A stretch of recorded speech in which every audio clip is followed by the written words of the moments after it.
सोच नहीं सकते हैं कि एक इंसान अपने जीवन में एक करियर को लेकर के चलता है, एक प्रोफेशन को लेकर के चलता है और जीवन भर उसी को करता है, लेकिन इंटरेस्ट देखिए। जैसे कहता है कदम कदम पर गिरता है, उठकर जो चलता है वो वक्त से आगे निकलता है। ये आप भी सोचते होंगे कभी कि एकदम सरकारी नौकरी हम करेंगे, क्या हुआ उस लाइफ का? जैसे पुराने जमाना में एगो कहावत था कि बीसे विद्या तीसे धन। अगर कोई भी व्यक्ति अगर कहता है कि हम एजुकेशन लाइफ से जुड़े और उसके बाद अगर हमें गवर्नमेंट जॉब पर केवल डिपेंड है, तो वैसे व्यक्ति के लिए आप बताइए कि 40 साल के बाद 45 साल के बाद आपकी जितनी भी डिग्री है वो बेकार हो जाएगी। का दबाव घर वालों का, परिवार वालों का, पेरेंट्स ने इस तरह का शिक्षा भी दिया है कि बेटा जिंदगी में पाने के लिए बहुत कुछ है, खोने के लिए कुछ नहीं है। पार्टी पॉलिसी, पाइपलाइन पार्टी का जो है चुनाव में आप उसको भली भांति जानते हैं, तो अकेले कैसे मैदान में उतरना, क्या सोच करके मैदान में? हमने एक ट्राई किया कि देखते हैं कि लोग जो है समाज में कितने जागरूक हैं और शिक्षा जगत के जो है एक शिक्षक को लोग कितना पसंद करते हैं और समाज में बदलाव कितना चाहते हैं। क्या कंपनी है आपका?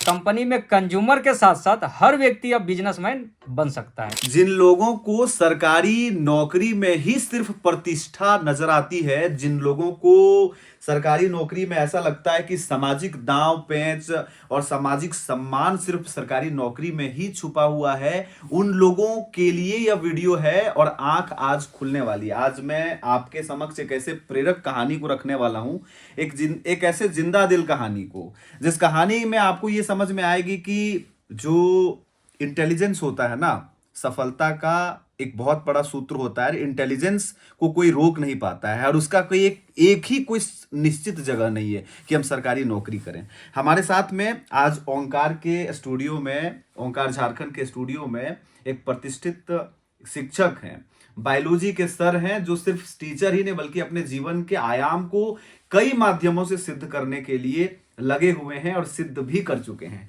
हजारीबाग में इनका एबीसी बायोलॉजी क्लास है जो प्रतिष्ठित है और वहां पर कई वर्षों से ये पढ़ाते आ रहे हैं। तो सर का बहुत बहुत स्वागत है ओंकार न्यूज के स्टूडियो में। जी, आपको भी बहुत बहुत धन्यवाद और जितने भी ओंकार स्टूडियो के दर्शक हैं उसको भी तहे दिल से धन्यवाद। सर का हम सबसे पहले परिचय दे देना चाहूंगा आपको। सर का नाम है सुरेंद्र अग्रवाल और हजारीबाग में ये पढ़ाते हैं। बकायदा इन्होंने लोकसभा का चुनाव लड़ा है, शिक्षा के क्षेत्र में आना, सामाजिक मूवमेंट चलाना, उसके बाद राजनीति में आना और उसके बाद इन्होंने जो ट्राई किया है वो है बिजनेस। आप सोच नहीं सकते हैं कि एक इंसान अपने जीवन में एक करियर को लेकर के चलता है, एक प्रोफेशन को लेकर के चलता है और जीवन भर उसी को करता है, लेकिन इंटरेस्ट देखिए, क्योंकि मानव है, मानव में कई तरह के गुण होते हैं, इसलिए मैंने सरकारी नौकरी का शुरू में उदाहरण दिया था। अब हम थोड़ा बातचीत करेंगे। तो सर, आपकी जर्नी कब से शुरू होती है? शुरू में आप प्रभावित हो गए, आप शिक्षक अभी भी हैं, अभी भी पढ़ा रहे हैं, बताइए कि कहाँ से आपकी जर्नी की शुरुआत हुई? देखिए, एक बच्चा जब जन्म लेता है ना, उसी समय से उसका संघर्ष शुरू होता है और खास करके हम लोग जिस परिवार से हैं, कहता है कि देश जो है, हमारे भारत जो है किसानों का देश है, गांवों में बसता है और हम एक गांव से और किसान परिवार से बिलोंग करते हैं। तो जानते हैं कि किसान का बच्चा हमेशा संघर्षफुल होता है और लगातार हम लोग एक ऐसी परिवेश में रहते हैं, सराउंडिंग एरिया में रहते हैं कि जब बचपन से ही माता पिता, उसके पूरे परिवार जो है, जितने भी परिवार है वो संघर्ष से झेलता हुआ रहता है। तो हम लोग क्या है कि उसी संघर्ष से कभी घबराते नहीं हैं, चाहे खेत बाड़ी सीख का हो, जाते हाँ, हैं कि कैसे उड़ना हम सीख लोग को जाते हैं। संभलना है। और जिसे कहा जाता है ना कि जैसे कहा जाता है कि जिस इंसान को ज़्यादा ठोकर लगता है वो ज़्यादा सीखने के लिए मिलता है। तो जितने भी लोग हैं और हम लोग तो ठोकरों खा करके ही चलना सीखे हैं। जैसे कहता है कदम कदम पर गिरता है, उठकर जो चलता है वो वक्त से आगे निकलता है। और हम लोग के एक पेरेंट्स ने इस तरह का शिक्षा भी दिया है कि बेटा जिंदगी में पाने के लिए बहुत कुछ है, खोने के लिए कुछ नहीं है। सीधी सी बात है। तो हम लोग क्या है, एक बहुत बड़ी एक चुनौतीपूर्ण रहा कि हमें एक शिक्षा के क्षेत्र में पहले अच्छी सी पढ़ाई करना है, पढ़ाई करने के बाद एक अच्छे जॉब करना है। जॉब की एक मेंटेलिटी लोगों में भरा हुआ था। आप में भी था सर सरकारी नौकरी का दबाव, घर वालों का, परिवार वालों का, रिश्तेदारों का? या आप भी सोचते होंगे कभी कि एकदम सरकारी नौकरी हम करेंगे, क्या हुआ उस लाइफ का, उस देखिए, फेज का मिडिल बताएं। क्लास, लोअर क्लास, सभी लोगों का जितना बच्चा पढ़ता है ना, तो आज से एलकेजी यूकेजी 1 में भी पढ़ता है। हम लोग तो एलकेजी यूकेजी पढ़े नहीं, डायरेक्ट 1 से हैं, सरकारी स्कूल से पढ़े हैं। उसके बाद जहाँ जहाँ हम लोगों को वीकनेस पॉइंट लगा वहाँ प्राइवेट सेक्टर से ट्यूशन की सुविधा दिया गया। लेकिन हर किसी पेरेंट्स का यही ख्वाहिश होता है कि बेटा किसी तरह से जॉब ले लो, गवर्नमेंट जॉब 4th ग्रेड का भी मिले तो बढ़िया है, आपका ज़िंदगी सेफ सुरक्षित होता है। लेकिन हम ये कहते हैं कि जीवन एक बार मिला है। जैसे जैसे अभी हम लोग पढ़ाई किए, पढ़ाई करने के बाद सिटी मेगा सिटी में जब गए तो वहाँ से जितने भी प्रकार की शिक्षा हुआ तो उसमें एक सर्टेन लाइफ के बाद हर किसी को इकोनॉमिकल कंडीशन को मजबूत करना होता है, परिवार बैकग्राउंड को देखते हुए। तो हमने भी क्या है कि 2010 में जो है वो एक स्वास्थ्य डिपार्टमेंट में जॉब करने लगे। और जब जॉब लगा तो जॉब करने के बाद क्या है कि हमने पार्ट टाइम ट्यूशन स्टार्ट कर दिया हजारीबाग में पढ़ाने के लिए। क्योंकि देखिए एक संघर्ष रहा है कि हमें 9 बजे से 10 बजे से हमें जॉब में जाना है, 5 बजे तक आना है। तो हम जब बैचलर थे तो सुबह 6 बजे उठ जा रहे हैं, 5 बजे पढ़ने का स्टूडेंट लाइफ में, तो 4 घंटा मेरा बेकार जा रहा है। तो हम क्या करें तो इसमें पार्ट टाइम हम कुछ करते, जहाँ का जो सराउंडिंग प्लेस में जो भी इन्वायरमेंट था उसके अनुसार ढल गए और वहाँ पढ़ाना शुरू कर दिए। कि क्या उम्र रही होगी उस वक्त आपकी? उस वक्त मेरा उम्र जो है लगभग 24-25 साल के थे। और जब हमने पढ़ाना शुरू कर दिया तो पढ़ाते वक्त जो है कि अच्छी परफॉर्मेंस रहा, बच्चों जो ग्रामीण क्षेत्र से हैं अपने एरिया से जुड़े, अच्छा परफॉर्मेंस रहा, अच्छा रिजल्ट रहा। 2014 में गिरिडीह डिस्ट्रिक्ट का टॉपर भी दिए। तो बहुत सारे बच्चों का झुकाव आया और एक मेहनत करने के बाद क्या है कि अच्छी खासी मेरी प्रतिष्ठित संस्था चलना शुरू हो गई और आप कोचिंग के संचालक भी बकायदा बन गए। एक मैनेजिंग टीम ने आपने टीम को भी आपने खड़ा किया होगा एज अ ट्यूटर के बाद डायरेक्टर बन गए। कितने लोग थे काम करने वाले और कितने स्टूडेंट उस समय आते थे? अभी क्या उसका स्टूडेंट तो लगभग 2014 के बाद मेरे पास लगभग जो होता है 400-500 स्टूडेंट पढ़ाई करते थे। हाँ क्लास कर रहा था। उसके बाद क्या है कि लगभग 3-4 स्टाफ थे ऑफलाइन में और अच्छी खासी कोचिंग भी थी और अर्निंग भी, सोर्स ऑफ इनकम भी स्टेब्लिश है। जॉब भी पार्ट टाइम कर रहे थे हम लोग 10 बजे से लेके 5 बजे तक, ट्यूशन का जो सेक्टर है। लेकिन क्या है कि इसी के साथ साथ अपना भी तैयारी, फिर भी लोगों में एक प्रेशर था पेरेंट्स का कि गवर्नमेंट जॉब हो जाए, गवर्नमेंट जॉब हो जाए। तो गवर्नमेंट की स्थिति तो ऐसा बना हुआ था कि हर यहाँ पर देखिए झारखंड का जो स्थिति बना हुआ है खास करके कि कोई भी एग्जाम क्लियर कट होता नहीं। साथ ही साथ जितना भी देखिए चाहे वो पक्ष हो विपक्ष हो, चाहे वो महागठबंधन की सरकार हो या बीजेपी का हो, किसी ने कह दे कि एकदम क्लियर कट तरीके से जॉब लिया है या यहाँ पर एकदम वैकेंसी को दे दिया, तो ऐसा सिस्टम नहीं है। यानी हर जॉब में केस होना है, स्टूडेंट को लाठीचार्ज है। परीक्षा में बैठे देखिए एग्जाम में या करना नहीं था आपको नौकरी? नहीं, जॉब जैसे क्या है कि हम लोग को करना नहीं था ऐसा बात नहीं है। लेकिन क्या है कि जो समाज का परिवेश है उसके अनुसार हम भी एक दो बार फॉर्म भरे हैं। और लेकिन आपको सहज लगा यही जीवन कि भाई इतना सब कुछ करने के बाद सब कुछ कर रहे हैं? जिस शिक्षक के पास 400-500 बच्चे हों और क्या चाहिए, पैसे भी आप अच्छे खासे इनकम कर ही रहे देखिए होंगे। कमाने का अनेकों सोर्स है, लेकिन एक फैमिली मेंटेलिटी को भी हम लोग को देखते हुए उस पर ढलना था। तो जब हमने जॉब में एक खास करके इसी जॉब में बैठे थे, पीजीटी वाला में भी जो है झारखंड का है, उसमें भी एग्जाम में बैठे। और एग्जाम में बैठने के बाद जो एग्जाम हुआ उसके बाद जो जिस तरीके से विद्यार्थियों पर लाठीचार्ज हुआ, जिस तरीके से जो सिस्टम हुआ, मतलब देखिए एक तरफ कहा जा सकता है कि आप प्रशासन से लड़ नहीं सकते, दूसरी तरफ है कि एक आम जनता जो है असहाय है और खास करके जो मिडिल क्लास वाले स्टूडेंट है वो बेचारा संघर्ष करते हैं। उसके नसीब में क्या लिखा हुआ रहता है, संघर्ष। और एक सरकार के तरफ से भी अगर क्लियर कट अगर जॉब नहीं होता एलिजिबल रूप से तो उसके नसीब में लाठीचार्ज होता है। हाँ, इस बात हार जाता है, लाठीचार्ज। सर हम इस योर नहीं जाना चाहेंगे, बड़ा पेचीदा गली है, इसमें घुसेंगे तो निकलना मुश्किल है। हम ये जानना चाहेंगे फिर आपका राजनीति में आना कैसे हुआ? कोडरमा लोकसभा के प्रत्याशी के तौर पे आपने पिछली लोकसभा चुनाव को भी लड़ा, अच्छी खासी वोट मिलने की चर्चा है, उसको बताएं जरा, कहानी क्या था?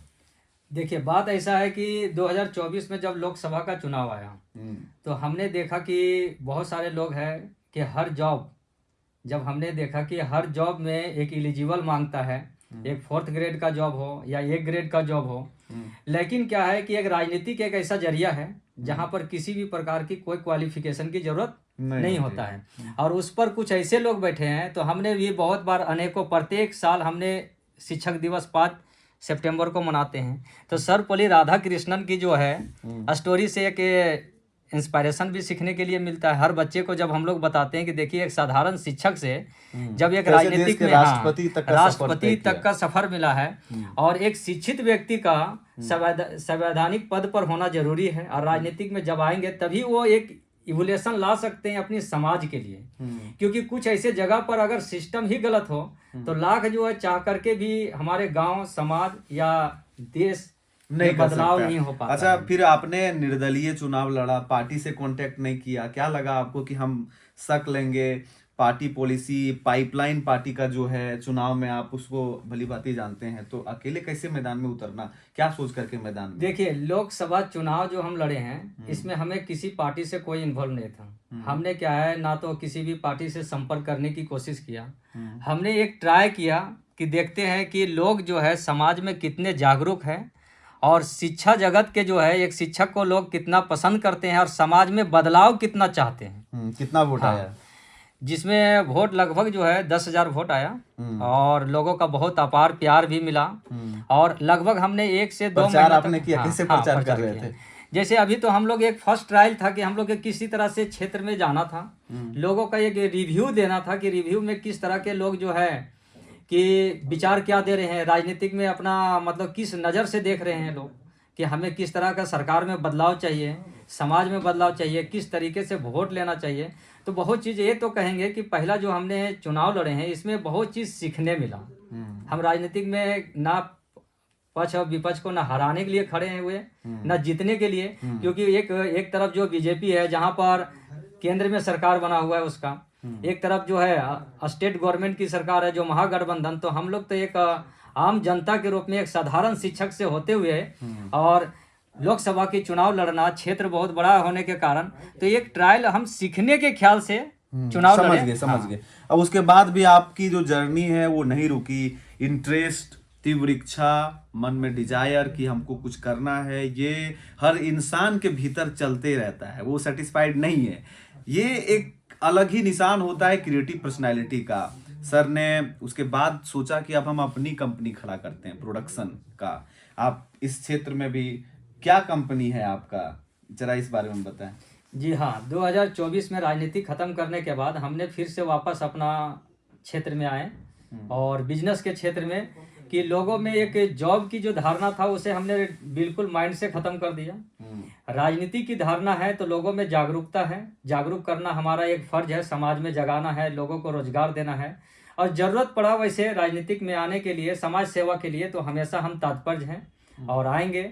और आने वाला वक्त ही बताएगा कि हम किस तरीके से उसमें शामिल होते हैं। लेकिन अभी फिलहाल जो है हमारी कंपनी चल रही है एपी प्योर नंबर 1, जिसमें एक कंपनी जो है कंप्लीट रूप से आयुर्वेदिक कंपनी है।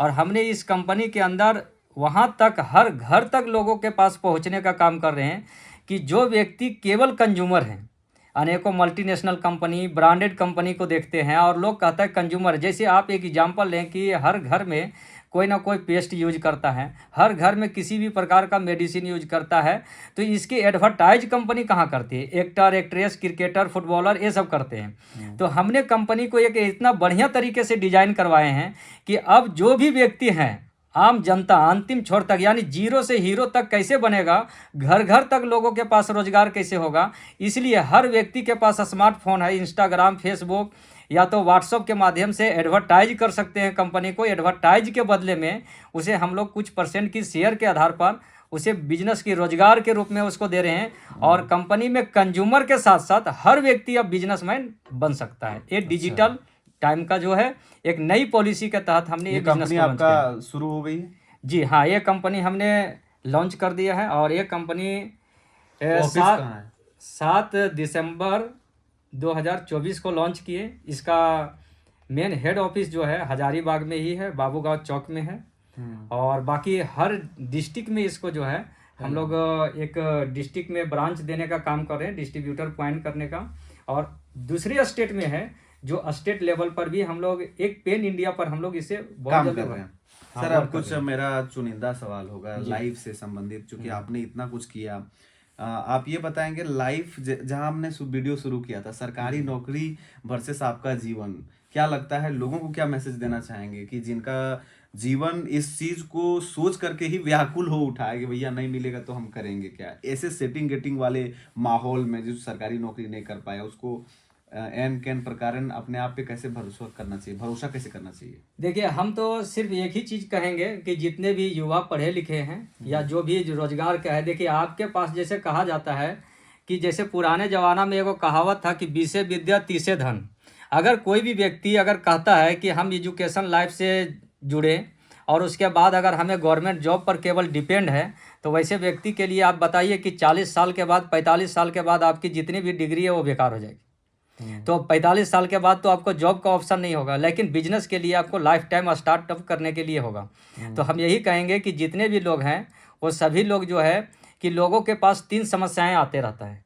पहला नंबर है कि लोग कहते हैं कि बेरोजगार हैं, हमें जॉब नहीं है, और अगर उसे जॉब मिलता है तो लोग कहते हैं कि ये जॉब मिला है तो ये जॉब में काम नहीं करने के लायक है, और जब काम करने के लायक मिलता है तो वो काम नहीं करते, फाकी मारते हैं। तो आप मेहनत करने के लिए सीख जाइएगा, तो आप एक गवर्नमेंट जॉब के लिए ही नहीं, प्राइवेट सेक्टर भी एक ऐसा है। अगर आप बताइए, एग्जाम्पल दीजिए कि गवर्नमेंट को कौन चला रही है। अगर एक एग्जाम्पल लेते कि एक पुलिस सेक्टर है या डिपार्टमेंट है, उसको पेमेंट कौन दे रहे हैं? आप एग्जाम्पल दीजिए कि पेमेंट उसको कौन दे रही है? सरकार दे रही है। सरकार पैसा कहाँ से ला रही है? सरकार के पास पैसा कहाँ है? तो पब्लिक से रेवेन्यू, पब्लिक रेवेन्यू कहाँ से जनरेट कर रही है? आखिर पब्लिक के पास पैसा कहाँ से आ रहा है? पब्लिक के पास तो नोट छापने का मशीन नहीं है। इसका मतलब कॉर्पोरेट कंपनी है जो ज़्यादा से ज़्यादा टैक्स भर रहे हैं, वही सरकार के पास जा रहा है, और सरकार से एम्प्लॉयर लोग आ रहे हैं। इसका मतलब है कि अगर हम अपने बिजनेस को खड़ा करते तो लोगों के पास रोजगार के अवसर खुलेंगे। तो अब हमने ये समझ लिए कि रोजगार लेने वाला में नहीं, रोजगार देने वाला में शामिल हों और स्टार्ट करें। आइडियल कौन है सर आपका? हमारे आइडियल के रूप में तो जैसे हर डिपार्टमेंट में बनते रहा, लेकिन एक ही आइडियल हो सकते हैं, जो हो सकते नहीं है हैं, और वो पेरेंट्स है, माता पिता। इसके अलावा कोई आइडियल नहीं। जो भी शिक्षक है, प्रोफेशनल है, जो भी टाइम में आते गए सिचुएशन के अनुसार उसमें बदलाव होते गया। पेरेंट्स का स्ट्रगल, जो कहा जाता है कि पिता के संघर्ष से जो नहीं सीख पाता है और माँ के संस्कार से उसे दुनिया कोई नहीं सिखा सकता है।